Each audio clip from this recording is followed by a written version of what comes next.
Alors ça y est, il est 16h30 en ce mercredi 16 juin 2021 et c'est l'heure de larguer les amarres pour quitter Hampton Roads direction New York.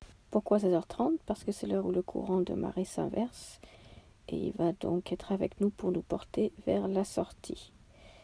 Nous allons passer par-dessus les deux ponts tunnels qui traversent la baie de Norfolk et nous retrouver au large. Bye bye le décor militaire et industriel de Norfolk et à nous le grand large. Bien sûr, on ne part pas en mer sans un minimum de préparation. La première chose, c'est la météo. Justement, on a une fenêtre qui nous annonce du vent variable mais faible, d'à peu près 5 nœuds pour la première journée. Et ensuite, il va tourner à l'ouest et au sud-ouest en montant à 15 nœuds, donc idéal pour nous rendre à New York.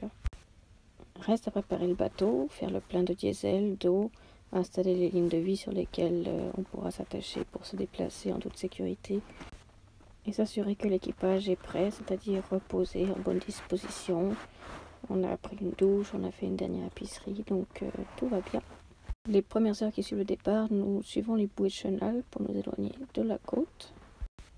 Bientôt, nous montons la grand voile. Le vent n'est pas assez fort pour nous laisser porter par la voile, mais elle permet de stabiliser latéralement alors que nous naviguons au moteur.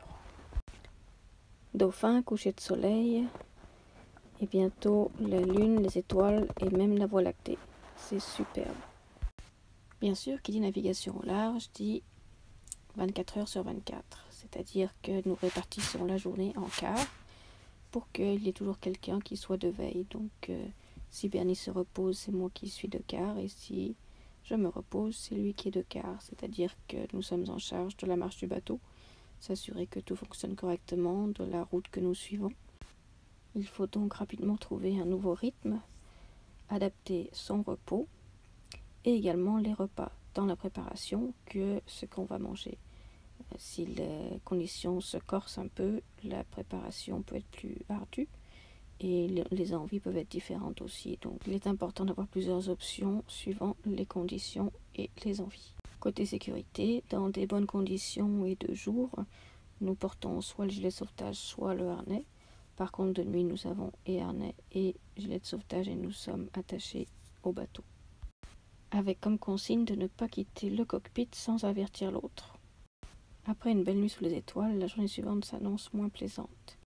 Nous avons le vent et les vagues dans le nez avec environ 15 nœuds de vent et 2 à 3 pieds de vagues. La session de rodéo n'est pas confortable et j'ai bien hâte que le vent tourne. Voilà pour cette première partie et je vous envoie la suite demain. Bye bye, bonne journée.